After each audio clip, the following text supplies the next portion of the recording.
Hi, everyone. Welcome again to a very special edition of Cannabis Coast to Coast News One-on-One. I'm PCM TV founder Jimmy Young, and I'm so proud to be joined by the executive director of the National Cannabis Industry Association. His name is Aaron Smith. Aaron, thank you so much for joining us once again to talk about what the heck is going on with this crazy industry. It's always great to be here, man. Hey, so it's a crazy week. You open up the news on Monday, and the next thing you know is Judge John Maroney decides, you know what? DEA's been screwing with this process for a long time. We're going to cancel these next set of hearings, and all the people that were invited are going to have to be postponed. And he says, we'll wait for the new administration. And I also thought he took some pretty fierce targeted shots at Ann Milgram, the head of the DEA, didn't he? Yeah, indeed. And this now, I'll just say from the start, this is not a strategy that NCIA was behind or happy about by any means, but are some folks who were also on the cannabis rescheduling side of the argument did uncovered some not too surprising information about how the DEA had been biased through the process and felt that it was advantageous to order this appeal and thereby delay the proceedings. And so the way this works now is we're kind of in uncharted territory. We don't know exactly how long. We've got the way that it looks as though is that every 90 days that the DEA administrator needs to check in with the court and what the progress is of this, but there's no actual order of when hearings resume. So it's an unfortunate development for sure. Yeah, and it's a setback. Let's face it, if you look at it that way. Uncharted territory is a great way to describe the incoming administration in Washington, D.C. A Republican-controlled three branches of government at this point, because he did make some appointments that are still sitting on the Supreme Court. That, of course, would be the president-elect. And actually, by the time this interview airs, he will be the president inaugurated, Donald Trump. And we all have our own political feelings about it. But at this point, we have no way to change the result. So accepting the result and working within the framework of this Republican control is going to be an interesting new challenge for all lobbyists, isn't it? Yeah, for sure. And on the back to the rescheduling front, we don't know who the DEA administrator will be. It hasn't been appointed yet. We know Pam Bondi is likely to be the attorney general there who oversees the DEA, but the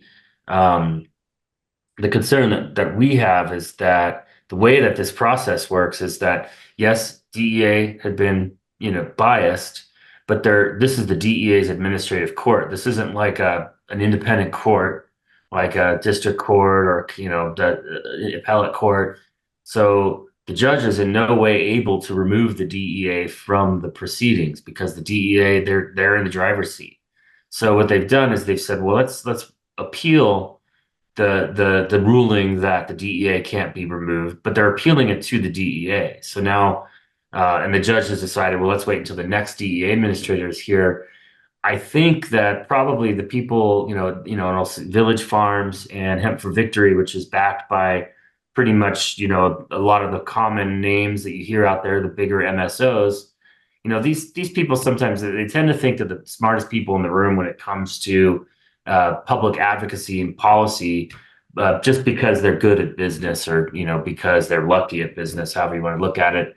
Mhm. And it's unfortunate because now we're in a situation where we have a new unknown incoming administrator who would need to make this a priority to get things started in the first 100 days.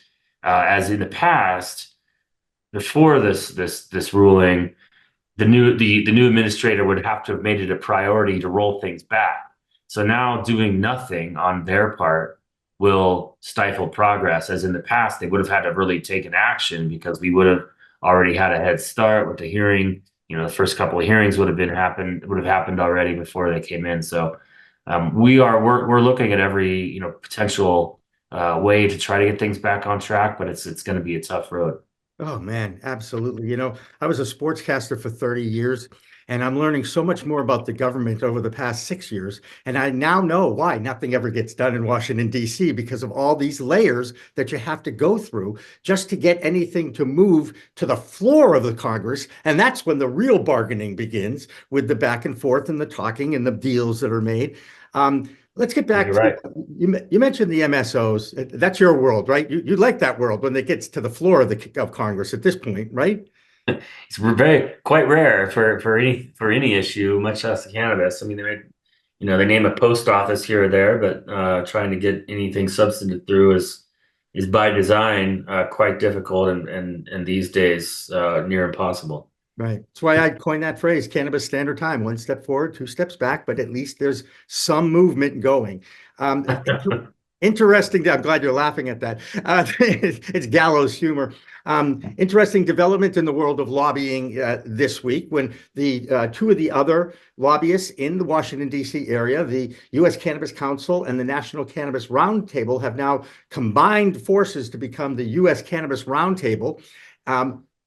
Is this a big deal? Is this more a reflection of the money going towards the lobbyist efforts is also under attack, if you will, not getting as much as you had in the past?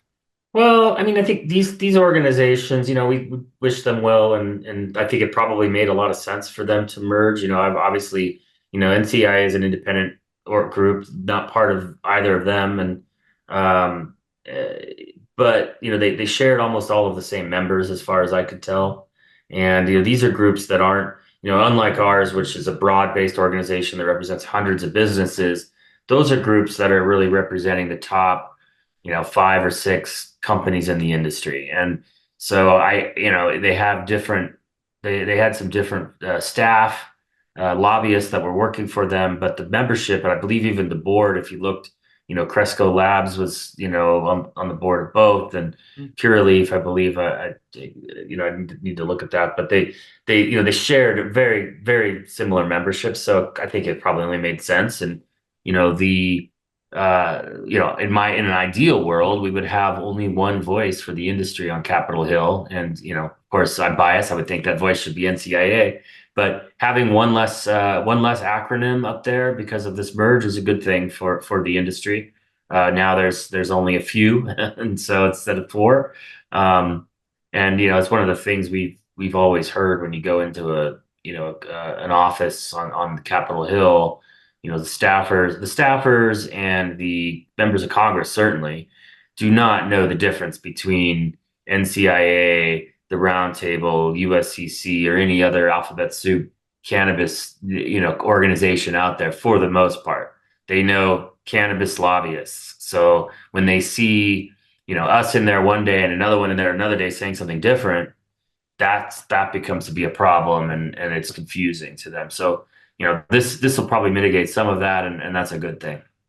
How can the industry get to more of a collaboration and a single voice? How is that? Is that ever going to happen in an open market, free society? Probably not. Okay, I just wanted, I'm an idealist. I'd like to think everybody Yeah, would. I mean, we welcome these groups to work with us, and I think that we and wherever there are areas of agreement, which is 90+% of the time, we're going to be working in coordination there. But there are reasons that groups, for whatever reason, people start their own organizations to fund their own interests, and that is, like you said, is a free society. So I don't know if there's a much put a stop to that, but There's a movement in this industry. I'm sure you're familiar. A lot of the craft growers, home growers, the old school, my people, if you will, are fearful of the MSOs. Are them MSOs? Do they have too much power, or like I look at it, they're necessary to help a new billion-dollar industry like cannabis? well, I mean, I think they're inevitable, and this is in a capitalist society. I mean, all of the small companies that are fearful of the MSOs probably would wish they were an MSO one day.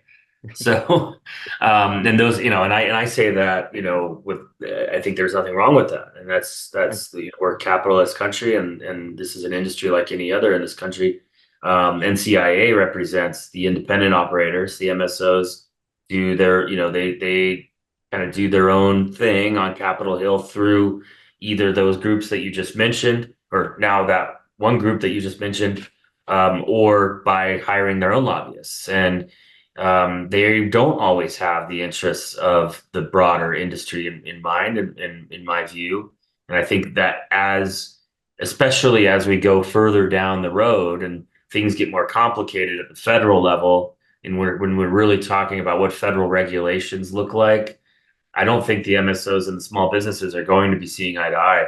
When we're talking about should we have access to banking, well, yeah, we're all on the same page. Should 280E go away? We're on the same page. But as things get more complicated, I think there will be divergent interests, and that's okay. But it's what's going to be important is that the independent businesses exert their influence through organizations like ours. And here comes the shameless plug. Those organizations have an opportunity to have a voice that is equally, if not more powerful than the MSOs in our nation's halls of power if they join forces with NCIA so that we can advance their interests. And that's how it works in any other industry. Walmart is lobbying on Capitol Hill with probably, hundreds of lobbyists. And then there's the Small Business Association that is, and the retailers associations that have their own interests, and they work together when they can, and they go against each other when they can. Yeah, it's follow the money. It's always follow the money, and money equals power in this country, and it's been part of the open market and free society. I'm a history major, so I know it's been a long time. Let's just say, Yeah, and the and unknown. the worry, Right. the concern is that you have the biggest worry I have for this industry is not that the MSOs are doing their thing, and that there's these other these other groups that have their own agenda and are spending more and more money. The concern I have is that 99+% of the industry is not involved, period. So that means the majority of anybody who's in the industry right now is not supporting the cannabis policy reforms that would prevent them from actually being criminals. So somebody, and it blows my mind is you have a company, you think about this, they put their whole life savings on the line to start a business, but then they don't even put $1 into making that business legal. And they expect somehow this is just going to happen magically, because maybe from their view, it has been all along, but no, it hasn't. It's happened because of decades and decades of work by people that came along before me. And so, that the apathy and just this kind of lackadaisical attitude of the vast majority that are contributing nothing to policy reform is going to kill us if we don't get our act together. Right. Well, let's talk now about the unknown incoming administration. What are the strategies that your organization has as far as impacting federal reform? And are you fearful that the Democrats will take on the role of the Republicans and basically say, well, because they said it, we're going to say the opposite, which I don't think is a good thing at all. Yeah, so we are advocating for more, I think, GOP friendly legislation that emphasizes states' rights, puts more control in the states and the communities, versus federal regulation. And this is there's legislation that was introduced last Congress, the States Act. So many folks may know, which would deschedule cannabis and then leave all the regulation essentially to the states. It imposes a 3% excise tax at the federal level. That's very business friendly legislation. That's legislation the Republicans have been behind. So we are going to be emphasizing that kind of approach, which is more appealing to the Republicans. But I don't think I fear exactly what you laid out as the Democrats just being obstinate because it's Republican bill. But I do fear the Democrats letting the perfect get in the way of the enemy of the good, and that if and when legislation is introduced that legalizes cannabis but doesn't address the racial justice issues that Democrats tend to want to address, or the restorative justice issues, I think I fear that some will say, well, we don't want to be involved in that because it doesn't go far enough on their agenda, while leaving legalization on the table. So we're really pressing hard for a bipartisan approach here. And, from wherever you stand on the political spectrum, getting cannabis legalization across the finish line in any form would be a huge victory. And it's not as though that just ends the day. Then we can work on improving it over time.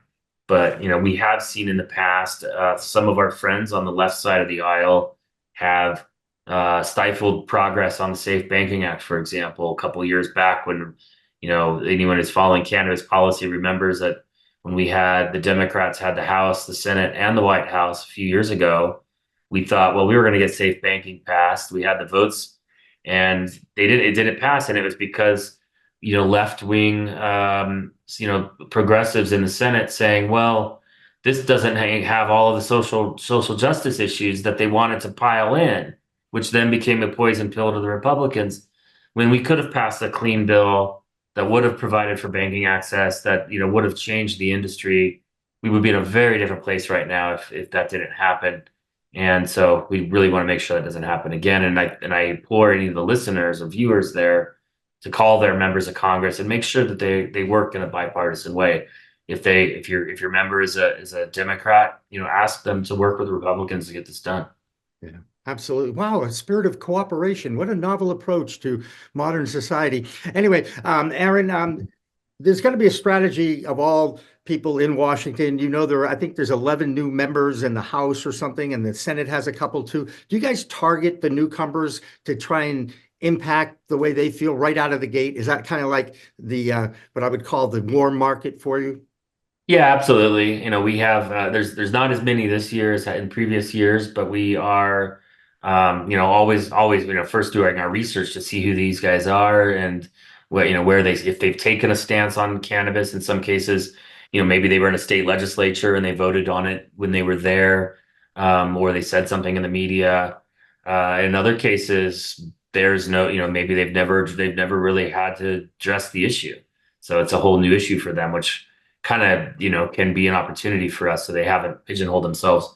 We do outreach, pretty much right away or upon swearing in. That's already underway. But then in May 13th through 15th, we have NCIA's 13th annual Cannabis Industry Lobby Days in Washington, D.C. This is an opportunity for members from across the country, our members from across the country, to descend on Capitol Hill and meet with these guys, including guys and gals, including the new incoming freshman class, as well as many other members of Congress and their staffs that are really going to be making decisions that affect the industry in this coming year. Well, there's been a breaking news in this past week about the Supreme Court allowing TikTok to continue. Let's talk about social media for a second.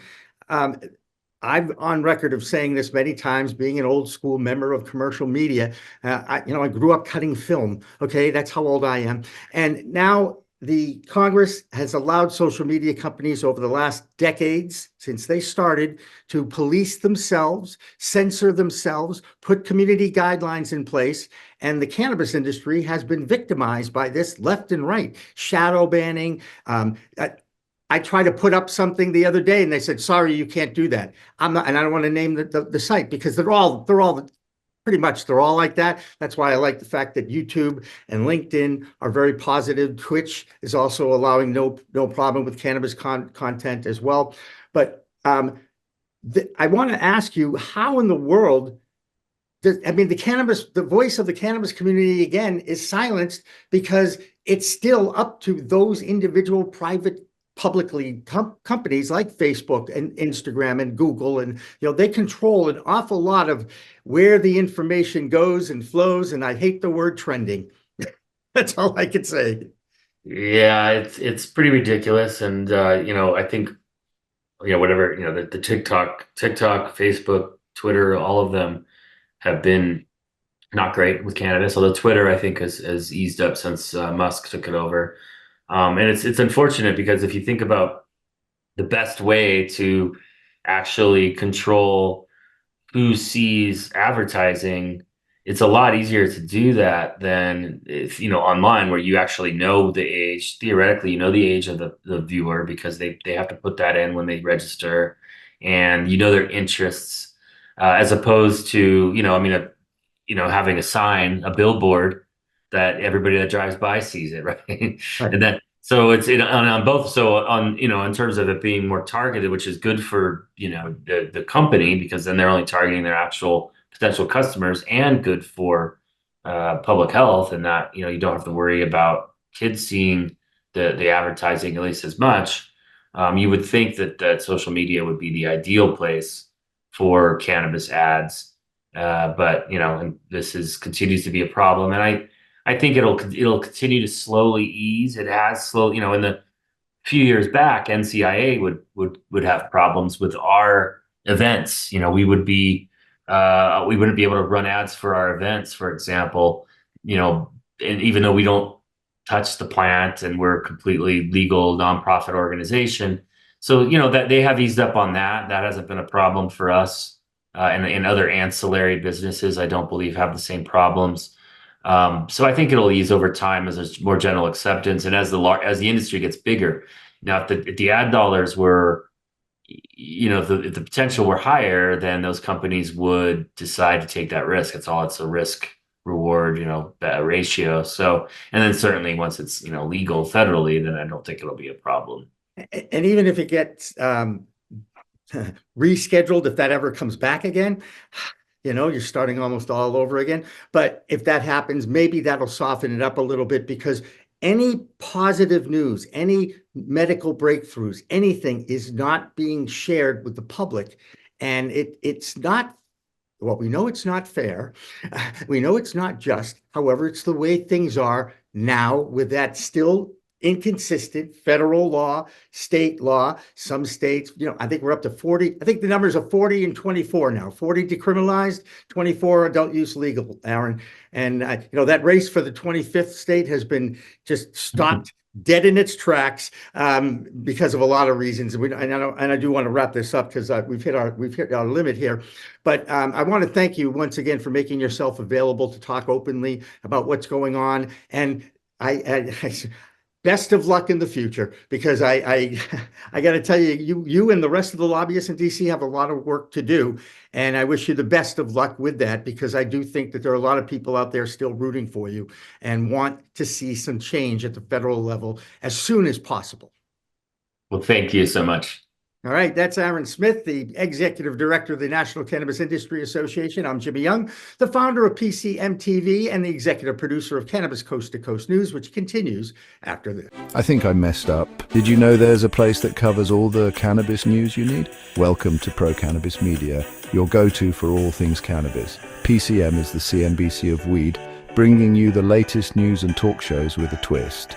We've got 16 state correspondents and multimedia journalists from around the US and Canada. Hey everybody, it's Brandon Jones with Big Green Distribution with the Missouri Cannabis Report. I'm Karen Black from Green Finger Consulting with the Arizona Cannabis Report. I'm Amy Carter from Michigan Weedsters. Andrew Behringer here reporting from Washington, D.C. Debbie Fazy with the Canadian Toke of the Week. It all started back in 2018 when founder Jimmy Young kicked off the In the Weeds podcast. His mission? Documenting the fight to end cannabis prohibition. Fast forward to today, and we've got Cannabis Coast to Coast with Elena Pinto, delivering the nation's only TV-style cannabis news show.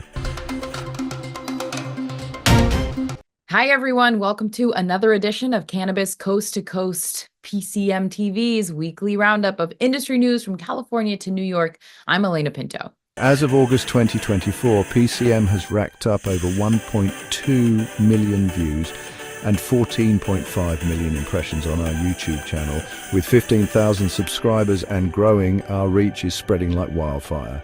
PCM's website, YouTube, Rumble, Discord, Roku, Twitch, Spotify, iHeartRadio, Apple Podcasts, and even our very own PCM TV app. Get your cannabis news fix with Pro Cannabis Media. We're here to keep you informed and entertained. Stay tuned and stay lifted.